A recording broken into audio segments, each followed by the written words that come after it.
Shri M Vijin, മികവിന് വേണ്ടിയിട്ടാണ് സ്വകാര്യ സർവകലാശാലകൾ സംസ്ഥാനത്ത് കൊണ്ടുവരുന്നത്, സംസ്ഥാനത്ത് അനുവദിക്കുന്നതെന്ന് മുഖ്യമന്ത്രി പറയുമ്പോൾ ഈ മികവിനെയാണോ നിങ്ങൾ തടുത്തു നിർത്തിയിരുന്നത് എന്നുള്ളത് ചോദ്യമാണ്. തീവണ്ടിക്കാണല്ലോ തല വെച്ചത്. UDF സർക്കാരിന്റെ കാലത്ത് സ്വകാര്യ സർവകലാശാലകൾ ഒരു പ്രപ്പോസലായി വന്നപ്പോൾ അതിനെ അതിശക്തമായി എതിർത്തതാണ് ഇടത് മുന്നണിയും അതുപോലെ തന്നെ SFIയും ഒക്കെ.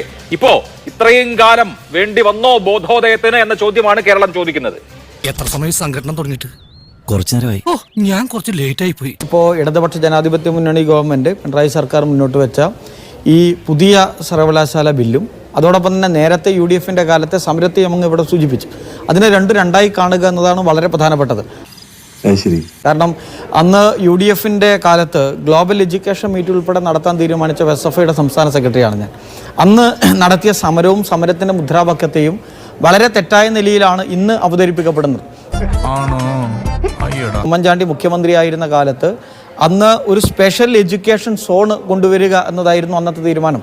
അത് പ്രൈവറ്റ് യൂണിവേഴ്സിറ്റിയുമായിട്ട് താരതമ്യപ്പെടുത്താൻ പറ്റുന്ന ഒന്നല്ല. ഇപ്പോൾ കേരളത്തിൽ ഇടതുപക്ഷ ജനാധിപത്യ മുന്നണി ഗവൺമെൻറ് മുന്നോട്ട് വെച്ച ഈ യൂണിവേഴ്സിറ്റി ബില്ലുമായി യാതൊരു തരത്തിലും ബന്ധമില്ലാത്ത ഒന്നാണ്. എന്നിട്ട് ആ ബന്ധമില്ലെന്ന് മാത്രമല്ല, കേരളത്തിൻ്റെ വിദ്യാഭ്യാസ മേഖലയിൽ പ്രത്യേകിച്ച് ഉന്നത വിദ്യാഭ്യാസ മേഖലയിൽ വലിയ കോട്ടങ്ങൾ ഉണ്ടാക്കാൻ പോകുന്ന ഒരു തീരുമാനമാണ് സ്പെഷ്യൽ എഡ്യൂക്കേഷൻ സോണിലൂടെ അന്ന് UDFന്റെ ഗവൺമെന്റ് മുന്നോട്ട് വെച്ചത്. ഒരുമാതിരി ചൊറിഞ്ഞു വരുന്നുണ്ട് നിന്റെ വർത്താനം കേട്ടിട്ട്.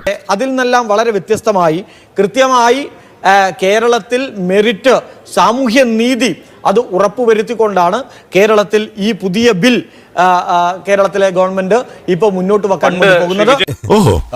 ഞങ്ങൾ അന്ന് പറഞ്ഞത് അതല്ല, മറ്റേതാണ്, മറിച്ചതാണ്. അങ്ങനെയല്ലല്ലോ. പുതിയ കാലമാണ്, ഇനി മാറി നിൽക്കാൻ കഴിയില്ല. നമുക്ക് വിപണിയുടെ സമ്മർദ്ദത്തിൽ നിന്ന് ഒഴിഞ്ഞു നിന്ന് കാലഹരണപ്പെട്ടു പോകാൻ പറ്റില്ല. അതുകൊണ്ട് ഞങ്ങളുടെ നയം മാറ്റി എന്ന് പറയണ്ടേ? ഇവിടെ കേരളത്തിന്റെ ഉന്നത വിദ്യാഭ്യാസ രംഗത്ത് എന്താണ് UDFന്റെ നയം ഉണ്ടായിരുന്നത്? എന്തുകൊണ്ടാണ് ഞങ്ങൾ എടുത്തത്? അവിടെ സാമൂഹ്യ നീതി ഉണ്ടായിരുന്നില്ല, മെറിറ്റ് ഉണ്ടായിരുന്നില്ല. അമ്മാവൻ കാര്യമായിട്ട് ചൊറിയുന്നുണ്ടല്ലോ. അമ്മാവൻ ചൊറിഞ്ഞൊറിഞ്ഞ് തല്ലു വെച്ച് കൂട്ടുന്നു. UDFന്റെ നയത്തിൽ അവിടെ സാമൂഹ്യ നീതി ഉണ്ടായിരുന്നില്ല. ഏത് ഭരണാധികാരിയും, ഈ നയം കൊണ്ടുവരുന്ന ഏത് ഭരണാധികാരിയും ഞങ്ങൾ സാമൂഹ്യ നീതിയിൽ അധിഷ്ഠിതമായിട്ടാണ് നടപ്പാക്കുന്നത് എന്നാണ് പ്രഖ്യാപിച്ചിട്ടുള്ളത്. അത് ഈ സർക്കാർ മാത്രമല്ല. അത് നടപ്പായിട്ടുണ്ടോ ഇല്ലയോ എന്നുള്ളതാണ് വേറെ വിഷയം. ഞാൻ ആ ചരിത്രത്തിലേക്ക് ഒന്നും പോകുന്നില്ല, നമുക്ക് വർത്തമാനത്തിൽ നിൽക്കാം. പക്ഷെ പ്രിന്റു മഹാദേവ്, നമുക്കറിയാമല്ലോ, ഈ കേരളത്തിൽ തന്നെ ഈ സ്വകാര്യവൽക്കരണത്തിന്റെ ഏറ്റവും അധികം പോരാടിയിട്ടുള്ള പ്രസ്ഥാനങ്ങളാണ് ഇടതുപക്ഷ പ്രസ്ഥാനങ്ങൾ. സ്വാഭാവികം. ഒരു പൊതു പരിപ്രേക്ഷ്യം തന്നെ ഇടതുപക്ഷ പ്രസ്ഥാനങ്ങൾ സ്വകാര്യവൽക്കരണത്തിനെതിരെയാണ്. ഇത്തരത്തിലുള്ള സമരങ്ങളിലൂടെയാണ് അവരുടെ നേതാക്കന്മാർ ഉണ്ടായിട്ടുള്ളത്. അയ്യോ, അങ്ങനെ പറഞ്ഞൂടാ. ഇവിടെ സത്യത്തിൽ TP ശ്രീനിവാസനോടല്ല ഈ പറയുന്ന ആളുകളൊന്നും മാപ്പ് പറയേണ്ടത്. സത്യത്തിൽ മാപ്പ് പറയേണ്ടത് നമ്മൾ നേരത്തെ സൂചിപ്പിച്ചതുപോലെ തന്നെ നമ്മൾ പുഷ്പനോടും കൂത്തുപറമ്പ് രക്തസാക്ഷികളോടാണ് സത്യത്തിൽ ഈ മാപ്പ് പറയേണ്ടത്. 100% ഞാൻ യോജിക്കുന്നു. സ്വകാര്യവൽക്കരണത്തിനെതിരെ വലിയ വലിയ പ്രക്ഷോഭങ്ങൾ നയിച്ചിട്ടുള്ള P രാജീവും ബാലഗോപാലും റിയാസും ഒക്കെ തന്നെ പ്രസാദും രാജനും ഒക്കെ തന്നെ ഇതിന് മൂകസാക്ഷികളാക്കി നിൽക്കുന്നു എന്നുള്ളത് തന്നെ ഒരു കാലത്തിന്റെ കാവ്യ നീതി മാത്രമായിട്ടാണ് ഞങ്ങൾ കണക്കാക്കുന്നത്. അവമാനിക്കരുത്. ഇതിനകത്ത് കൃത്യമായിട്ട് നമുക്കറിയാം, ഇടതുപക്ഷ പ്രസ്ഥാനങ്ങൾ അധികാരത്തിൽ വരുന്ന സമയത്തും അധികാരമില്ലാത്ത സമയത്തും ഈ കേരളത്തിനകത്ത് ഉണ്ടാക്കിയെടുക്കുന്ന ഒരു പൊതുപരിപ്രേക്ഷ്യത്തിന്റെ ഒരു തുറന്ന ചർച്ചയായിട്ട് വേണം നമ്മൾ ഇതിനെ കാണാൻ. ഞാൻ പോയിട്ട് പിന്നീട് എന്തെങ്കിലും വരാം. ഇവിടെ വരാൻ പോകുന്നത് നമ്മൾ കാണുന്നത് പോലെ ഈ വിദേശ സർവകലാശാല കുത്തൊഴുക്കൊന്നും കേരളത്തിൽ ഉണ്ടാവാൻ പോകുന്നില്ല. ഇവിടെ വരാൻ പോകുന്ന അസീം പ്രേംജിയെ പോലെയുള്ള, ജിൻഡാലിനെ പോലെയുള്ള, മണിപ്പാലിനെ പോലെയുള്ള മെഡിക്കൽ വിദ്യാഭ്യാസവുമായി ബന്ധപ്പെട്ട് നിൽക്കുന്ന അനവധി യൂണിവേഴ്സിറ്റികളാണ് കേരളത്തിൽ വരാൻ പോകുന്നത്. സ്വകാര്യ മൂലധനം കേരളത്തിലേക്ക് വരുന്ന യൂണിവേഴ്സിറ്റികളൊന്നും കേരളത്തിലെ വിദ്യാർത്ഥികളെ പ്രബുദ്ധ നിലവാരം ഉണ്ടാക്കിക്കൊണ്ട് വലിയ വലിയ വ്യക്തിത്വങ്ങളാക്കാൻ വേണ്ടിയൊന്നും അവർ വരുന്നത്. അവർക്ക് കൃത്യമായ ഉദ്ദേശമുണ്ട്. അവർ മൂലധന നിക്ഷേപം നടത്തുന്നത് പണം ഉണ്ടാക്കാനാണ് സാർ. ആരോട്? അവരെന്തിനാണ് ഇപ്പോൾ 100, 500, 1000 കോടി രൂപ ഇവിടെ നിക്ഷേപിക്കുന്നുണ്ടെങ്കിൽ അവർ 10,000 കോടി അതിന്റെ ലാഭക്കൊയ്ത്ത് കണ്ടിട്ടാണ് അവർ ഇവിടെ പണം നിക്ഷേപിക്കുന്നത്. അല്ലാതെ നമ്മൾ കാണുന്ന പോലെ കേരളത്തിന്റെ ഒരു സാമൂഹികമായ സാമ്പത്തിക സംവരണം ഉറപ്പുവരുത്തി ഇവിടുത്തെ എല്ലാവർക്കും സാമൂഹിക നീതി ഉറപ്പുവരുത്താനല്ല. ഇതൊരു നടക്ക് പോകണ മാതിരില്ല. നമ്മൾ പറയുന്നത് ഇവിടുത്തെ ഇടതുപക്ഷത്തിന്റെ ഈ കപട രാഷ്ട്രീയമാണ് ഇവിടെ പറയുന്നത്. അവർ അധികാരത്തിലിരിക്കുന്ന സമയത്ത് സ്വകാര്യവൽക്കരണത്തെ അന്ധമായി എതിർക്കുക. ഇവിടെ എത്ര പ്രക്ഷോഭങ്ങളാണ് അവർ നടത്തിയത്. അതേസമയത്ത് ഭരണത്തിലിരിക്കുന്ന സമയത്ത് ആ നടപടികളെ മുഴുവൻ മാറ്റിക്കൊണ്ട് ഈ മൂലനിക്ഷേപത്തിന് അനുകൂലമായി നിൽക്കുന്നു. ഇത് അന്ന് ചെയ്താൽ പോരെ? അങ്ങനെയാണെങ്കിൽ കേരളത്തിൽ പുഷ്പൻ ഉണ്ടാവില്ലല്ലോ, കൂത്തുപറമ്പ് രക്തസാക്ഷികൾ ഉണ്ടാവില്ലല്ലോ. RDPയുടെ തൊലി ഒരുക്കുകയാണ് ഉത്തമ. സഹിക്കല്ലാതെ എന്ത് ചെയ്യാം. ഒരു ഇന്റർനാഷണൽ നിലവിലുള്ള ഒരു 10-25 സ്വകാര്യ യൂണിവേഴ്സിറ്റികൾക്ക് മാത്രമാണ് അംഗീകാരം കൊടുക്കുന്നതെങ്കിലൊക്കെ നിങ്ങൾ ഈ പറയുന്ന കാര്യങ്ങളൊക്കെ ഓക്കെയാണ്. ഇത് അതല്ല സംഭവിക്കാൻ പോകുന്നത്. ഇതിന്റെ ക്ലോസ് ഉപയോഗിച്ചുകൊണ്ട് കേരളത്തിൽ ആർക്കും അംഗീകാരമുള്ള, കേരളത്തിന്റെ ഒരു വിദ്യാഭ്യാസ പശ്ചാത്തലം നോക്കിക്കഴിഞ്ഞാൽ ആർക്കും ഈ സ്വകാര്യ യൂണിവേഴ്സിറ്റി തുടങ്ങാവുന്ന പശ്ചാത്തലമാണ് ഇതിനകത്തുള്ളത്. അതിനെയാണ് എതിർക്കേണ്ടത്. കാര്യങ്ങളൊക്കെ കൈവിട്ട് പോയല്ലോ. അപ്പൊ കേരളത്തിൽ വിദ്യാഭ്യാസ കച്ചവടത്തിന് അരങ്ങൊരുക്കാൻ വേണ്ടിയുള്ള ബോധപൂർവമായിട്ടുള്ള ശ്രമമാണ്. നന്നായിട്ടുണ്ട്. റിജിൽ, സ്വകാര്യ സർവകലാശാലകളെ UDF എതിർക്കുന്നുണ്ടോ? പിന്നെ തുടങ്ങിയേക്കാം. ശ്രീ അഭിലാഷെ, സ്വകാര്യ സർവകലാശാലകളെ എതിർക്കാനുള്ള നിലപാട് ഞങ്ങൾ എടുത്തിട്ടില്ലല്ലോ. കേരളത്തെ സ്വകാര്യ വിദേശ സർവകലാശാലകളെ കേരളത്തിലേക്ക് കൊണ്ടുവന്ന് ഇവിടെ അരാജകത്വം ഉണ്ടാക്കാൻ പോകുന്നു എന്നൊക്കെ പറഞ്ഞുകൊണ്ടാണല്ലോ ഇവർ സമരം നടത്തിയത്. ഇപ്പൊ ശ്രീ വിജിന് തന്നെ പറയുന്നു, അദ്ദേഹത്തിന്റെ ഓഡിയോ വീഡിയോ ഒക്കെ ഇപ്പോൾ വളരെ കൃത്യമായി പുറത്തു വന്നിരിക്കുകയാണ്. എത്ര കിട്ടി ഉമ്മൻചാണ്ടി എന്ന് ചോദിച്ചത്, ഇപ്പൊ പിണറായി വിജയൻ എത്ര കിട്ടി എന്ന് ചോദിക്കണ്ടേ? അങ്ങനെയാണെങ്കിൽ എന്താ ഉറക്കം വരുന്നു.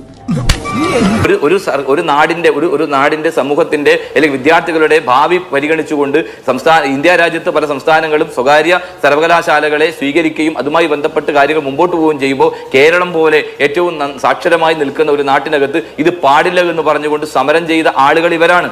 ഇവൻ ശരിയല്ല.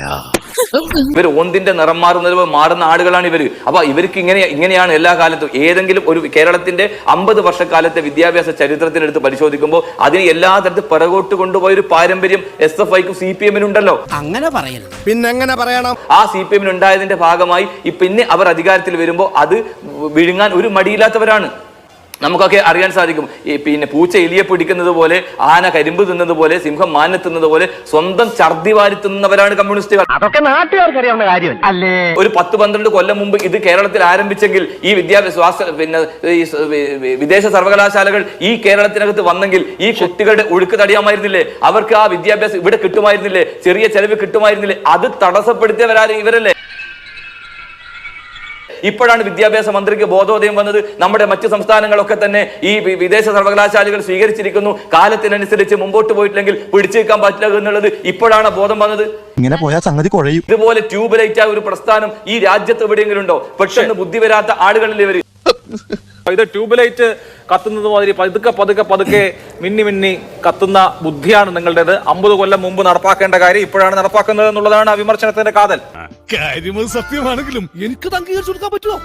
ഒറ്റ ഭാഗത്ത് ഒരു ചാനൽ ചർച്ചയിൽ ശ്രീ രജിലിനെ പോലുള്ള ഒരു കോൺഗ്രസിൽ ഉത്തരവാദിത്തപ്പെട്ട നേതാവ് പ്രയോഗിക്കാൻ പറ്റാത്ത ചില വാക്കുകളൊക്കെയാണ് പറയുന്നത്. കേരളത്തിലെ ഒരു തലമുറയുടെ അക്കാദമിക് താല്പര്യങ്ങളെ ഹനിച്ചുകൊണ്ട് സമരം നടത്തിയ ആളുകൾക്കെതിരെ ഇങ്ങനെയല്ലാതെ പിന്നെ എങ്ങനെ പറയാം? അല്ല, ഞാൻ പറയട്ടെ കോഴിക്കോട് ഒരു മെഡിക്കൽ കോളേജ് ഉണ്ടാകുമ്പോ എന്തിനാ കണ്ണൂർ മെഡിക്കൽ കോളേജ് എന്ന് പറഞ്ഞതാരാ? EMS അല്ലേ?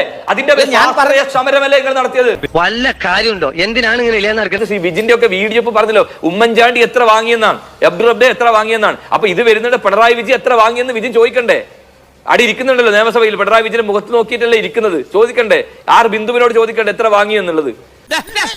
ഇങ്ങനെയാണെങ്കിൽ ഞാൻ കളിക്കല്ല, ഞാൻ നേരെ ചിറാപുഞ്ചിയിൽ പോയി മണം വിൽക്കാൻ പോണു. ഞങ്ങൾ ഇതൊരു കേരളത്തിന്റെ വിദ്യാഭ്യാസ രംഗത്ത് ഒരു മാറ്റം ഉണ്ടാക്കുന്നതിന് വേണ്ടിയുള്ള തീരുമാനം എടുത്ത് മുമ്പോട്ട് പോകുമ്പോൾ അതിനെ പല്ലും നഖം ഉപയോഗിച്ച് തകർത്തവരല്ലേ നിങ്ങൾ?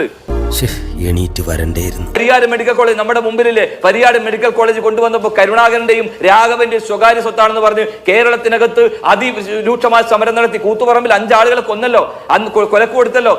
ഇവര് മാപ്പ് പറഞ്ഞു കൂത്തുപറമ്പ് രക്തസാക്ഷികളോട്. ഉളുപ്പുണ്ടോ ഇവർക്ക്? ഇറങ്ങി ഓടാന്ന് വെച്ച വഴിയും പരിചയമില്ല. പുഷ്പൻ ഇപ്പല്ലേ മരിച്ചുപോയത്? ആ പുഷ്പന്റെ പേരിലിടണം ഇനി പുതിയ സർവകലാശാലയുടെ പേര്. ഇവർ തുടങ്ങുന്ന സർവകലാശാലയുടെ പേര് ഉദ്ഘാടനം ചെയ്യാൻ സഖാവ് പുഷ്പൻ സ്മാരക സർവകലാശാല എന്ന് നാമകരണം ചെയ്യണം. ഇനി ഇവിടെ നിന്ന് അഴിവണ്ടാവാ, നമുക്ക് അങ്ങോട്ട് മാറിയിക്കാം. തൽക്കാലം ഇത്രയും മതി. വരട്ടെ.